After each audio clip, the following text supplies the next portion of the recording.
Hi witches! So today I do want to issue kind of a trigger warning for this video.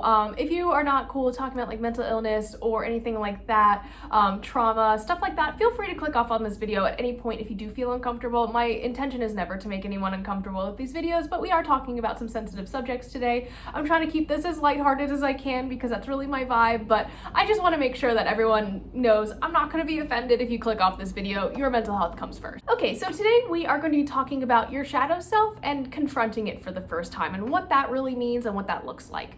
So part of shadow work is identifying the negative traits that you hold in yourself, your shadow, and working through them. So in this theory, in this, I guess, metaphor, we all have this kind of like figure within ourselves that is made up of all of our negative traits.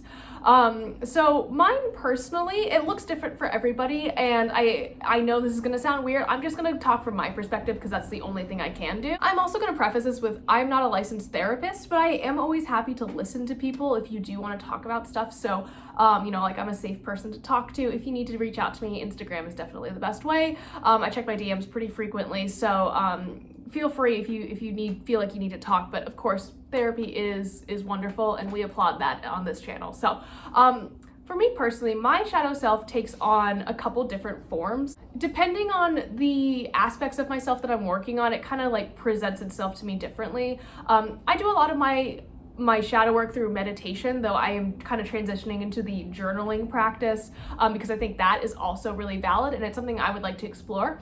But I really, as a hedge witch, confront a lot of my shadows on the astral plane or during like a very deep meditation. That's where I do a lot of my work and my practice. It presents itself in a way that is almost like mocking to me. It's everything that I couldn't be to my parents or to people, boyfriends, partners, bosses, etc.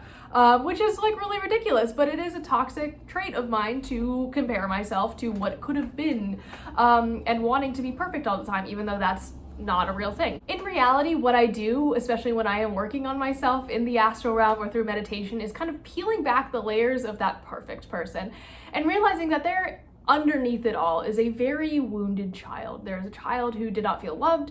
There is a child who did not feel accepted for who they were, and despite how hard they tried, would never find acceptance because, you know, it would mean changing themselves at a fundamental level. There was the child who was bullied for being weird. There was the child who was taken advantage of. There was the child who was promised lots of things only to find out that they came with a price. So yeah, there's a lot of stuff in there that I think really, when you initially see your shadow self, you might see like for me, like this weird like guilt figure. But when you like really crack that open and you realize what's really deep inside, it actually helps you kind of understand why it's presenting that way. Now, not saying everyone has the same experience. You might see yourself differently, just depending on your trauma. I think that a lot of the times, though, we see our shadow selves as being like weak, inferior, scared, angry, just like kind of this like very primal animalistic version of ourselves that works only on impulse.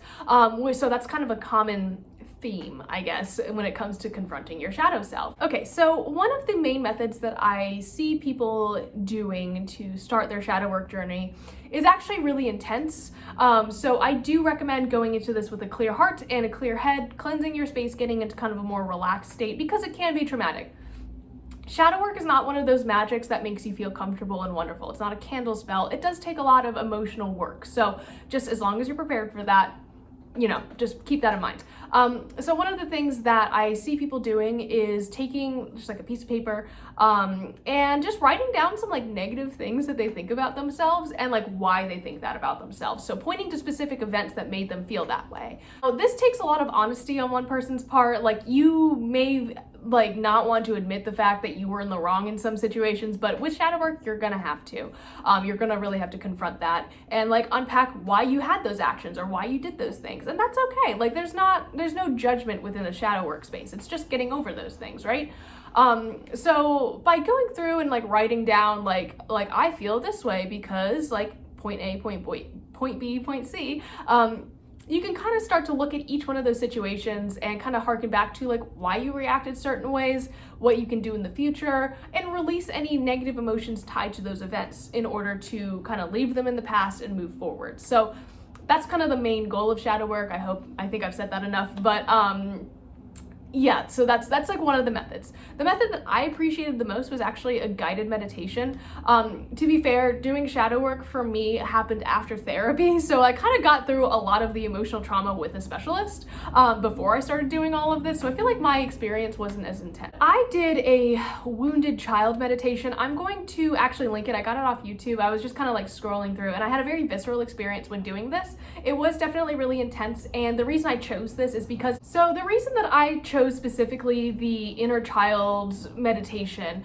was that through therapy we kind of worked through a lot of childhood trauma, because that's when I experienced the most of it. As an adult, it hasn't been as bad for me, like thankfully, but as a kid I was like very much traumatized. And that I hadn't really dealt with that up until now. So one of the exercises that my therapist had me do. So basically she had me in her office, and she had me sitting in the chair, and there was a chair kind of across from me, and she'd asked me to basically visualize my child self sitting in that chair, and asked me to say what I felt that my child self needed to hear at that time. Like knowing everything that happened and knowing everything that was to happen, like what I would say to like prepare her, my old self, for the things to come, and like the things that I didn't understand at the time. Sorry, I'm getting emotional. As you can see, this is just a very emotional topic for me, so I might get weepy in future videos. I promise I'll try to keep it to a minimum.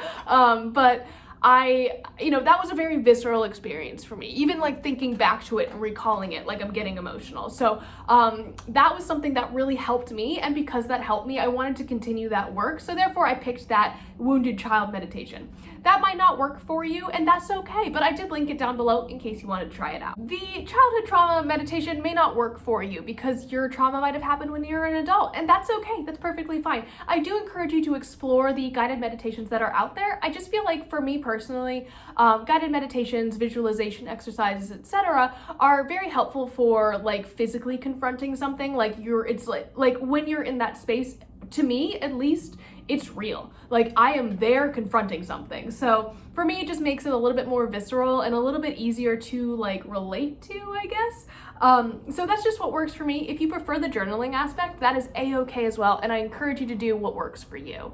So that is my little spiel on confronting your shadow self. If you have any questions or want to talk, again, my inbox is always open on Instagram, and the comments down below as well if you feel like sharing on a public platform, of course. But yeah, that's just my little spiel, and I'll see you guys tomorrow.